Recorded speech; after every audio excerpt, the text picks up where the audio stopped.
Practice कैसे करूं? सुबह से इस क्वेश्चन को 3 बार अटेम्प्ट कर चुका हूं। मैथ्स के चक्कर में फिजिक्स केमिस्ट्री भी खराब हो गई है। 5 महीने बाद जी मेन सेशन 1 है। मैथ्स में कुछ नहीं आता। शॉर्टकट्स और ट्रिक्स के लिए वोरा क्लासेस और क्वेश्चंस प्रैक्टिस के लिए नेहा मैम। इन चैप्टर से 2 से 3 क्वेश्चंस आएंगे। इन चैप्टर से 1 से 2 क्वेश्चंस। इन चैप्टर से बहुत कम क्वेश्चंस आते हैं। एक ब्लैंक पेपर ले लो, उस पर कॉलम्स बना लो। एक तरफ तुमने अपने सारे टाइम में चैट जीपीटी, क्लॉड, ये सारे एआई टूल, तुम्हें क्या करना है, सिंपली अपना एक क्वेश्चन की स्क्रीनशॉट डाल दो। मैं तुम्हें बहुत सिंपल तरीके 2x पे देखते हो कौन कौन से टीचर्स देख सकते हो। मैंने जो टीचर्स फॉलो किए थे, विच वन नेहा अग्रवाल, मैं तुम्हारी जगह इस टाइम पर होती। मेरे पास 5 महीने होते हैं अगले अपनी मैथ्स की प्रिपरेशन के लिए। This would be what I would be for. Chapters हैं जिनसे 1 या 2 सवाल आएंगे ही आएंगे फॉर श्योर। को मिला के 3 क्वेश्चन तुम लिख के रख लो, 3 क्वेश्चन इससे आएंगे। उसकी लिस्ट पूरी ये रही। इस कैटेगरी मैंने 3 कैटेगरीज में तुम्हारे सारे चैप्टर्स को डिवाइड कर दिया है, 11th के भी 12th के भी। इस वीडियो के एंड तक तुम्हें अगले 5 महीने, जो हमारा जुलाई से लेकर के हमारा दिसंबर जनवरी का टाइम है, उसमें तुम्हें मैथ्स को कैसे पढ़ना है वो मैं बताने वाली हूँ। इस वीडियो के एंड में तुम्हें पता चलेगा कि हमें जेईई मेंस में क्या हम 11th को छोड़ सकते हैं, क्योंकि ऑलमोस्ट सबकी 11th यहाँ पे वेस्ट है। हमें कौन कौन से चैप्टर्स को पहले करना है। देखो, तुम्हें भी पता है कि इस टाइम पे 5 महीने में सारा सिलेबस एक साथ नहीं पढ़ा जा सकता। कुछ चैप्टर्स ऐसे हैं जिन्हें तुम्हें पहले करना होगा, कुछ चैप्टर्स को बाद में करना होगा। उस तीनों की लिस्ट में तुम्हें यहाँ पे दे दूंगी। उसके बाद हमें मैथ्स में क्वेश्चन कैसे बनाने हैं, पीवाईक्यूज कहाँ से करने हैं, सब कुछ इस वीडियो के अंदर तुम्हें मिल जाएगा। सबसे पहले मैं बात करती हूँ जेईई मेंस की। देखो, अगर तुम में से किसी की भी 11th वेस्ट है तो क्या उसे लगता है कि पूरी 11th छोड़ देनी चाहिए या नहीं? क्या पूरी 11th छोड़ देना इस टाइम पे सही भी है या नहीं है? सबसे पहले ये वेटेज देख लो यहाँ पे। जेईई मेंस में जो तुम अपना सेशन दोगे, ये हर साल रिपीट हो रहा है और ये तुम्हारे सेशन में भी रिपीट होगा। 11th की जो हमारी वेटेज है वो ऑलमोस्ट 40% है। 40% हमारा जो सिलेबस है वो 11th का पूछा जा रहा है पेपर में और 60% 12th का पूछा जा रहा है। तो सबसे पहली चीज हमें यहाँ से क्या देखनी है, सबसे पहले तो 11th इंपॉर्टेंट है, लेकिन फिर भी 12th सबसे ज्यादा इंपॉर्टेंट है। 12th तुम्हारी अभी 3-4 चैप्टर मैक्सिमम होंगे अब तुम्हारी कोचिंग में। आगे होने वाले 12th का एक एक चैप्टर तुम्हें अच्छे से कर लेना है। मैं पहले भी बोल चुकी हूँ, 12th बहुत इंपॉर्टेंट है। तुम ये वेटेज में ही देख लो, 60% 12th आ रही है। 11th ठीक है तुम्हारी वेस्ट हो गई है, उसको साइड पे रख के अभी अपना पूरा फोकस इस 60% पे कर लो। अगर तुम इस 60% भी अच्छे से कर लेते हो तो मैथ्स में एक अच्छी परसेंटाइल आराम से ले आ सकते हो। उसके बाद मैं बात करती हूँ कि हमारा पेपर किस तरीके के आता है। मैथ्स में कितने क्वेश्चंस इजी होते हैं, कितने डिफिकल्ट होते हैं, कितने हार्ड होते हैं for JEE mains as well as for JEE advance. JEE mains में हमारा जो पूरा डेटा है वो ये है, 30% इजी क्वेश्चंस आते हैं। जेईई मेंस में सिर्फ 30% क्वेश्चन इजी होते हैं। मैथ एक ऐसा सब्जेक्ट है जो मैं हमेशा बोलती हूँ कि केमिस्ट्री में जितने नंबर तुम बढ़ाओगे ना, फिजिक्स में जितने नंबर बढ़ाओगे, उतने नंबर तुम्हारे मैथ्स में कम होंगे। मैथ्स में हाई आरओआई नहीं है। जितना तुम मेहनत मैथ्स में करोगे उतना आउटपुट नहीं निकलता। I totally understand. तुम यहीं पे देख लो, सिर्फ 30% क्वेश्चंस तुम्हारे मैथ्स में हर शिफ्ट में इजी आएंगे। तुम्हारी शिफ्ट में भी सिर्फ 30% क्वेश्चन ऐसे होंगे जो बहुत इजी होंगे, जो बहुत फॉर्मूला बेस्ड होंगे। 50% क्वेश्चन ऐसे होंगे मॉडरेट। मॉडरेट का मतलब कि तुम्हें वहां पे कम से कम 100-150 सवाल एक क्वेश्चन, एक चैप्टर के लगाने पड़ेंगे, तब तुमसे एक क्वेश्चन जेईई मेंस का बनेगा। तो 50% हमारा पेपर मॉडरेट आने वाला है। हमें अभी से उस चीज के लिए तैयारी करनी है और इसीलिए मैं बोल रही हूँ अगले 5 महीने इस तरीके से स्ट्रैटेजी बनाओ कि जो आरवाई वाले चैप्टर्स है ना, जो इंपॉर्टेंट चैप्टर्स है जिनसे क्वेश्चन आने ही आने हैं, उन्हें पहले हम खत्म कर लेंगे। तुम्हें नहीं पता है वो चैप्टर्स, उसकी पूरी लिस्ट में यहाँ पे तुम्हें दे दूंगी, स्क्रीनशॉट ले लेना अपने। उसके बाद 20% क्वेश्चन हार्ड तो डेफिनेटली आएंगे ही। एडवांस में पूरा गेम स्वैप हो जाता है। एडवांस में इजी क्वेश्चन सिर्फ 20% है। अगर यहाँ पे कोई एडवांस की प्रिपरेशन करने की सोच रहा है ना, ये चीज पहले देख लेना। एडवांस में सबसे ज्यादा क्वेश्चन हार्ड आएंगे, वो क्वेश्चन जो तुम्हें बहुत मेहनत से बनेंगे, जिनमें तुम्हें 5 मिनट 10 मिनट देने पड़ेंगे। और उन क्वेश्चन की प्रैक्टिस के लिए पहले तुम्हें यहाँ से अपनी जेईई मेंस से एक अच्छी परसेंटाइल निकालनी होगी। जेईई एडवांस में 50% क्वेश्चन हार्ड है, 20% सिर्फ 20% इजी है और 30% हमारे क्वेश्चन मॉडरेट है। ये बात हो गई वेटेज की और 11th की परसेंटेज की। कितना परसेंट हमारा 11th है और उसमें कैसे कैसे क्वेश्चन है, इजी है, डिफिकल्ट है, मॉडरेट है। हमारा 50% मॉडरेट है और ये जो हमारा 30% इजी है इसको हम स्किप कर गए क्योंकि हमने सिर्फ 20% हार्ड की प्रैक्टिस करी है। हार्ड में भी कई बहुत कम चांसेस होंगे कि वो हार्ड क्वेश्चन तुमसे बनेगा। तो बहुत इंपॉर्टेंट है इस टाइम पे सही तरीके से अपने अगले 5 महीने को प्लान करना। देखो, सबसे पहले तुम्हें पता है, जैसे मैंने अभी बोला, मैथ्स में आरओआई बहुत कम है। अगर तुम मैथ्स में एम करते हो कि मैं 50 सवाल बना पा रहा हूँ, तो एग्जाम में तुम 10 या 20 ही बना पाओगे। तो इसीलिए इस टाइम पे सबसे इंपॉर्टेंट है प्रायोरिटाइज करना, अपनी एक प्रायोरिटी लिस्ट बना लेना कि मेरे पास 3 कैटेगरी में चैप्टर है, एस टीयर, सुप्रीम टीयर, ए टीयर और बी टीयर। सबसे पहले मैं वो चैप्टर करूंगा जिनसे 2, 4 इनफैक्ट 5 सवाल आ रहे हैं एक शिफ्ट में। उसके बाद मैं उन सब चैप्टर्स पे जाऊंगा जिनसे 1-2 क्वेश्चन आएंगे, और लास्ट जो हमारा बहुत कम टाइम होगा ना, तब हम उन चैप्टर्स को पढ़ेंगे जिनसे 1 या 2 सवाल मैक्सिमम आते हैं। और ऐसे कई चैप्टर्स हैं जेईई मेंस में जिनसे हमेशा सवाल आते हैं। उसकी लिस्ट पूरी ये रही। इस कैटेगरी मैंने 3 कैटेगरीज में तुम्हारे सारे चैप्टर्स को डिवाइड कर दिया है, 11th के भी 12th के भी। ये है एस कैटेगरी। ये वो वाले चैप्टर्स हैं जिनसे डेफिनेटली 2 से 3 सवाल आएंगे। वेक्टर्स प्लस 3D इनको मिला के 3 क्वेश्चन तुम लिख के रख लो, 3 क्वेश्चन इससे आएंगे। वेक्टर 3D से 4 सवाल भी कई बार आ जाते हैं। मैंने यहाँ पे प्लस करके क्यों लिखा है, जब तुम वेक्टर पढ़ोगे उसी के इमीडिएटली बाद 3D पढ़ना, क्योंकि दोनों की जो वाइब है वो ऑलमोस्ट सेम है, दोनों में कॉन्सेप्ट ऑलमोस्ट सेम है, तो तुम दोनों को साथ में क्लिक करके पढ़ोगे तो जल्दी जल्दी तुम्हारे चैप्टर्स होंगे। उसके बाद इंटीग्रेशन डेफिनेट वाला प्लस एप्लीकेशंस, उसके बाद मैट्राइसिस, डिटर्मिनेंट, ये पूरी लिस्ट तुम्हें यहाँ पे दिख रही है, इसका प्लीज अपने पास स्क्रीनशॉट ले लेना। उसके बाद आते हैं ए टीयर पे। ये वो चैप्टर्स हैं जिनसे 1 या 2 सवाल आएंगे ही आएंगे, फॉर श्योर आएंगे, जैसे कि प्रोबेबिलिटी हो गया, ट्रिग्नोमेट्री हो गया, क्वाड्रेटिक। ये पूरी लिस्ट अगेन यहाँ पे ये रही, इसका भी स्क्रीनशॉट ले लो। उसके बाद आते हैं बी टीयर पे। इस टीयर में वो चैप्टर्स आते हैं जिनसे बहुत कम चांसेस है क्वेश्चन आने के, लेकिन अगर तुम अपनी प्रिपरेशन ही यहाँ से स्टार्ट करोगे तो एक तो तुम्हारी कोई आरओआई नहीं बन रही। तुम्हें भी पता है कि एक क्वेश्चन आएगा, इन सबको पढ़ भी लूंगा तो भी मैक्सिमम एक क्वेश्चन आएगा, उसे एक क्वेश्चन को भी सही करूंगा गलत करूंगा पता नहीं। मैंने ये जो तीनों लिस्ट तुम्हें यहाँ पे दिखाई है ना, ये सिर्फ इस बेसिस पे नहीं है कितने क्वेश्चन आ रहे हैं, इस बेसिस पे भी है कि तुम्हें कितना टाइम उन चैप्टर को करने में लगेगा, और जो टाइम तुम वहां लगा रहे हो क्या उससे आउटपुट भी निकलेगा। देखो, अगर तुम अभी भी ये सोच रहे हो कि स्टैटिस्टिक्स को 1 हफ्ता पढ़ लेता हूँ, तो 1 हफ्ता स्टैट्स पढ़ने से अच्छा है 1 हफ्ता डिटर्मिनेंट पढ़ो। डिटर्मिनेंट से जब तुम्हें पता है कि एक क्वेश्चन तो आएगा ही आएगा, 2 भी आते हैं, तो हम पहले वो वाले चैप्टर्स करेंगे, ना कि स्टैटिस्टिक्स जैसे चैप्टर। इसीलिए मैंने इसको बी टीयर में डाल दिया है। बी टीयर में स्टैटिस्टिक्स, इनवर्स, सेट्स और रिलेशन, मेथड ऑफ डिफरेंशिएशन, इसके अलावा जितने भी छोटे मोटे टॉपिक्स जैसे कि सोल्यूशन ऑफ ट्रायंगल, ये जितने भी टॉपिक्स हैं ये सब हमारे आते हैं बी टीयर में। हमें सबसे पहले पढ़ने हैं एस टीयर, ये वाली पूरी लिस्ट करोगे, ठीक है। इसके बाद करना है तुम्हें ए टीयर, ये वाली जो पूरी लिस्ट है हमारे पास। उसके बाद जब हमारे ये दोनों ऊपर वाले टीयर अच्छे से हो जाते हैं तब हम बी टीयर करेंगे। उससे पहले बी टीयर मत करना, एस, ए और बी, ठीक है। उसके बाद हम आते हैं अब the main problem which is maths के किसी चैप्टर को पढ़ना कैसे है। जैसे मैंने बोला, मैथ में सबसे बड़ी प्रॉब्लम यही है कि हमसे क्वेश्चंस नहीं बन रहे, या हम कितनी भी प्रैक्टिस कर ले क्वेश्चंस नहीं बन पा रहे। टाइम ही नहीं है कि मैं 250-200 सवाल एक चैप्टर में करूं, फिर मैं उसमें प्रैक्टिस कैसे करूं। इस टाइम पे जो तुम्हारा परफेक्ट फ्रेमवर्क होना चाहिए ना, अगर मैं तुम्हारी जगह इस टाइम पर होती, मेरे पास 5 महीने होते अगले अपनी मैथ्स की प्रिपरेशन के लिए, this would be what I would be for. सबसे पहले किसी भी चैप्टर का हमने लेक्चर देख लिया।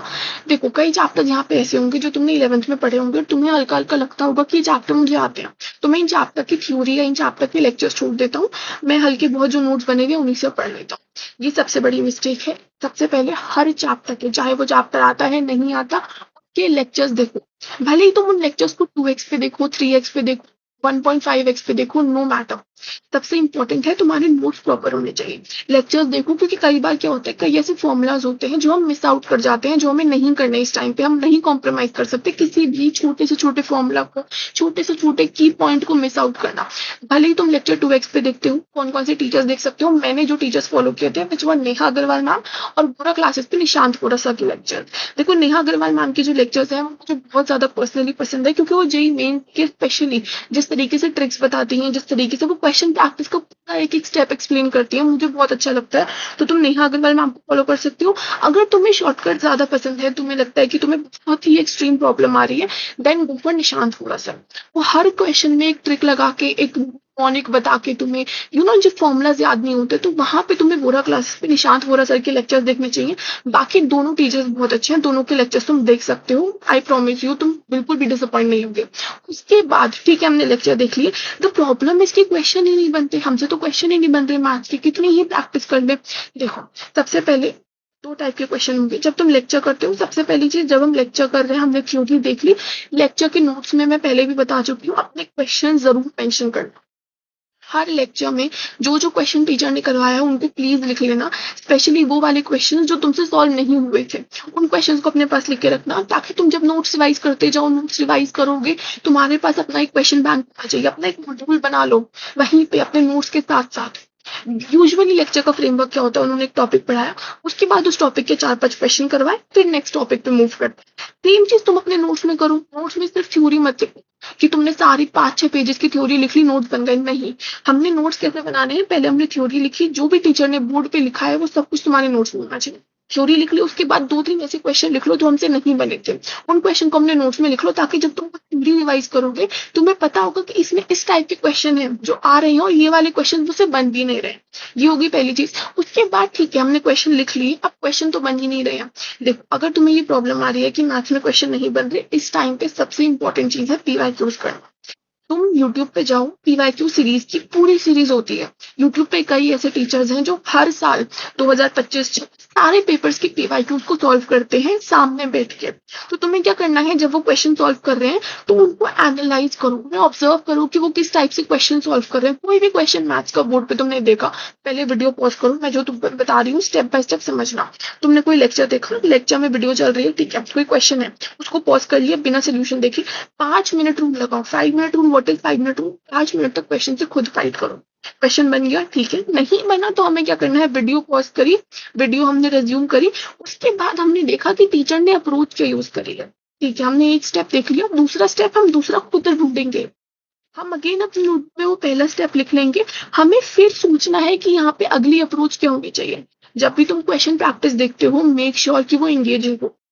हम जितना एंगेज कर सकते हैं, अपना जितना दिमाग चलाओगे, क्योंकि अल्टीमेटली क्वेश्चन तुम्हें बनाने। जब भी तुम एक लेक्चर देखते हो, मेक श्योर कि वो तुम बिंज वॉच ना करो कि ठीक है टीचर क्वेश्चन सॉल्व कर रहे हैं, मैं सीधा सोल्यूशन देख लूंगा एंड में। नहीं, एक एक स्टेप पे सोचो कि टीचर ने ये स्टेप क्यों लिया। अगर तुमने कोई और स्टेप सोचा था तो वहां पे सोचो कि ये स्टेप मैं भी ले सकता था। कई बार ये होता है, व्हाट हैपेंस इज कि जब हम क्वेश्चन सॉल्व करते हैं, मैथ्स में क्वेश्चन को सॉल्व करने के 15 तरीके होते हैं। अभी टीचर ने एक तरीका यूज किया, तुम्हारे दिमाग में आता है दूसरा तरीका, तो उसको वेरीफाई करने का सबसे अच्छा तरीका आज के टाइम में है चैट जीपीटी, क्लॉड, ये सारे एआई टूल। तुम्हें क्या करना है, सिंपली अपना एक क्वेश्चन की स्क्रीनशॉट डाल दो। मैं तुम्हें बहुत सिंपल तरीका बता रही हूँ, अपने क्वेश्चन का स्क्रीनशॉट डाल दिया, उसके बाद तुमने अपनी अप्रोच नीचे लिख दी। आजकल जब हम एआई के टाइम में हैं, देखो तुम्हें वहां पे जितना हो सके अपनी प्रिपरेशन, हमें तो नंबर लाने से मतलब है, मेरे क्वेश्चन बनने चाहिए, मैं कुछ भी यूज करूँ। तुम्हें सिंपली अपने क्वेश्चन का स्क्रीनशॉट डालना है, वहां पे अपनी अप्रोच लिख देनी है कि क्या ये अप्रोच सही है, वो तुम्हें पूरा बता देगा। तो अभी ये टाइम नहीं है कि मेरे डाउट्स कहाँ मैं लूँ, ऑनलाइन में तो डाउट्स ही नहीं होते हैं, या मैं अलग से कहाँ से सोचूं। इस टाइम में सब कुछ पॉसिबल है। जहां पे दिक्कत आती है, go to GPT, go to Claude, go to any AI model out there. सबसे अच्छी चीज यही है, तुम्हें क्वेश्चन जब नहीं बन रहे, सीधा पीवाईक्यू सीरीज फॉलो करो। अगेन नेहा मैम की या फिर जेई नेक्सस पे पीवाईक्यू सीरीज है, उसमें वो क्या करते हैं, वो पकड़ लेते हैं ये वाले question, top 100 top 200 question PYQs के, और फिर उन्हें सॉल्व करते हैं। क्योंकि जेई मेंस के जो पीवाईक्यू है वो काफी अच्छे हैं, उनमें हर टाइप के क्वेश्चन है, डायरेक्ट फॉर्मुला वाले भी क्वेश्चन है, ऐसे क्वेश्चन भी हैं जो बहुत डिफिकल्ट है, ऐसे क्वेश्चन भी हैं जो एडवांस से इंस्पायर्ड है, पुराने एडवांस के जो पेपर्स होते हैं उनसे बनाए गए क्वेश्चन भी हैं। तो ये बहुत अच्छा हमारे पास क्वेश्चन बैंक है which is PYQ. Specially maths में देखो, फिजिक्स केमिस्ट्री में तुम हल्का बहुत भी आगे जा सकते हो क्योंकि वहां पे मार्क्स बन जाते हैं, लेकिन मैथ्स में सबसे इंपॉर्टेंट है इस टाइम पे पीवाईक्यूज करना। सबसे पहले अपने पीवाईक्यूज को स्ट्रॉन्ग रखो, सबसे पहले अपना फोकस रखो इन पीवाईक्यूज पे। अगर तुमसे पीवाईक्यू खुद बन रहे हैं तो खुद बना लो, जिनसे क्वेश्चन नहीं बन रहे वो इन पीवाईक्यू सीरीज को फॉलो करो। जैसे मैंने बताया, टीचर को ऑब्जर्व करो, इंगेज करो, उनकी अप्रोच समझो, वो कैसे क्वेश्चन सॉल्व कर रहे हैं। उसके बाद तुम्हें क्या करना है, तुम्हें खुद भी क्वेश्चन प्रैक्टिस करनी है। अगर तुम पीवाईक्यू सीरीज देख लेते हो तो सीधा हो टॉप 100 टॉप 200 पीवाईक्यूज, उनकी पीडीएफ निकाल के उन्हें सॉल्व कर लो। जैसे मैंने पिछली वीडियो में अपनी बुकलेट दिखाई थी, प्रिंट आउट निकलवा लो और उन्हें हाथ पे छुपा छुपा के सोल्यूशन को ऐसे सॉल्व कर लो, या फिर तुम ऑनलाइन सॉल्व कर लो, मैथ्स ऐप वगैरह किसी भी ऐप पे कर लो। उसके बाद अगर तुम्हारे पास बहुत टाइम है, मैं तो यही सजेस्ट करूंगी तुम्हें ये वाले पीवाईक्यूज तो करने हैं। देखो, क्योंकि तुम्हारे पास 5 महीने हैं, काफी टाइम है कि तुम कर सकते हो इतना, तो अच्छा होगा तुम 2019 के आगे वाले सारे पेपर कर लो। स्पेशली 21 का पेपर हो गया, 19 का, ये वाले पेपर्स जो है ना, ये काफी अच्छे क्वेश्चन पे बेस्ड है, तुम्हें ये वाले पेपर जरूर कर लेने हैं। अदरवाइज अगर कम टाइम है, what I would suggest, S tier के लिए तुम ये वाले चैप्टर्स कर लो, ये वाले पीवाईक्यूज करो, एस टीयर वाले चैप्टर्स।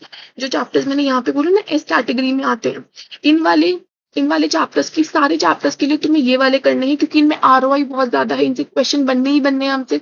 अगर जो चैप्टर हमारा बी टीयर में है या फिर ए टीयर के छोटे मोटे चैप्टर्स के लिए ये वाला कर लो, इतना काफी हो। इसके बाद मैथ्स में कोई मैजिक वर्क नहीं करता। मैथ्स में सबसे इंपॉर्टेंट है मोमेंटम, सबसे इंपॉर्टेंट है कंसिस्टेंसी। डेली अपना टारगेट बना लो कि 1 घंटा, मैं नहीं कह रही 3 घंटा 4 घंटा 15 घंटा, नहीं, कम से कम 1 घंटा तुम्हें बैठ के क्वेश्चन सॉल्व करनी है। क्वेश्चन सॉल्विंग का मतलब है ना कोई लेक्चर चल रहा है, ना कोई वीडियो चल रही, ना कोई टीचर है तुम्हारे सामने जो क्वेश्चन सॉल्व कर रहा है। सिर्फ तुम हो और तुम्हारे सामने 10 क्वेश्चन है। तुम्हारे सामने 30 मिनट का टाइमर है, जिस टाइमर में तुम्हें 10 क्वेश्चन को सॉल्व करना है, वो बहुत इंपॉर्टेंट है। 1 घंटा डेली तुम्हें question practice, heavy question practice करनी है, जहाँ पे सिर्फ तुम अपना दिमाग यूज करोगे, जैसे कि पेपर में अल्टीमेटली होने वाला है। वो ट्रैक करने के लिए मैं पिछली वीडियो में भी बता चुकी, तुम्हें ये ट्रैकर अपने पास बना लेना है। मैंने फिजिक्स का बताया था, सेम तुम्हें मैथ्स का बनाना है। क्या ट्रैकर में करना है? एक पेपर, देखो सिंपल चीज है, हमने एक पेपर, कुछ नहीं यहाँ पे, एक पेपर पे एक ब्लैंक पेपर ले लो, उस पे कॉलम्स बना लो। एक तरफ तुमने अपने सारे चैप्टर्स के नेम लिख लिए, यहाँ पे मैंने 3-4 ही तुम्हें लिख के दिखाए हैं, तुम सारे चैप्टर्स लिख लेना। उसके बाद तुम्हें टिक लगाते जाना है। मैंने कॉलम्स क्या क्या बनाए? थ्योरी, थ्योरी के बाद पीवाईक्यूज, क्योंकि इस टाइम में 5 महीने में कोई मॉड्यूल, कोई बहुत मोटी वो क्लास एंगेज करने का टाइम नहीं है। वो एक बार सेशन बंद दे लो तो उसके बाद करना। तो अभी हमें यहाँ पे क्या करना है, हमने एक कॉलम बना लिया थ्योरी का कि हमें लेक्चर देखने हैं हर चैप्टर के। जैसे जैसे जिस चैप्टर का काम होता जाए, यहाँ पे टिक करते रहो। इससे तुम्हें क्या होगा, तुम्हें मोटिवेशन मिलेगी, तुम्हें ये पता चलेगा किस चैप्टर में कितना काम हो चुका है। तो सबसे पहले एसटीआर की, देखो मैं क्या बता रही हूँ, एक ही पेपर में बनाना, बट सबसे ऊपर एसटीआर, ताकि तुम पहले उन्हें फिल करो, उसके बाद तुम्हें एटीआर करना है, उसके बाद बीटीआर करना है। जैसे जैसे जो उस चैप्टर में जो भी काम होता है, फॉर एग्जाम्पल तुमने आज मैट्राइसिस में 24, 20, 23 सॉल्व कर लिए, तो तुमने सिंपली यहाँ पे टिक लगा दिया कि मेरा इतना काम हो चुका। इससे क्या होगा, तुम्हारा मोमेंटम बनेगा, तुम्हें पता चलेगा कि मेरा कितना काम किस सब्जेक्ट में हो चुका। फिजिक्स, केमिस्ट्री, मैथ्स, क्योंकि बहुत सिलेबस है, बहुत सारे सब्जेक्ट है। फिजिक्स अलग है, केमिस्ट्री अलग है, मैथ्स अलग है, तीनों में इतने चैप्टर्स हैं। हर चीज याद रखना कि मैंने मैट्राइसिस में कितना कर लिया, डिटर्मिनेंट में कितना कर लिया, पॉसिबल नहीं है। इसीलिए सबसे बेस्ट यही है, अगले 5 महीने के लिए ये ट्रैकर बना लो। तुम जिस दिन एग्जाम देने जाओगे ना, you will thank me for this tracker. तो तुम्हें उस दिन भी पता होगा कि मेरा किस चैप्टर में कितना काम हो चुका है, कौन सा चैप्टर मेरा स्ट्रॉन्ग है, कौन सा वीक है, वो इसी ट्रैकर से तुम्हें पता चलेगा अगले 1 महीने में। अगले 1 महीने में अपना जितना हो सके उतना काम यहाँ पे ऑप्टिमाइज करो, कैसे करना है, क्या करना है, कौन से चैप्टर को कितने टाइम में पढ़ना है, कौन सा चैप्टर इंपॉर्टेंट है, कौन सा नहीं है, सब कुछ मैं बता चुकी हूँ। इसके अलावा कोई हल्का से हल्का डाउट भी तुम्हें आता है तो मुझे कॉमेंट सेक्शन में जल्दी पूछो, बिकॉज आई डोंट वांट कि तुम अपनी अगले 5 महीने की प्रिपरेशन को हल्का सा भी कॉम्प्रोमाइज।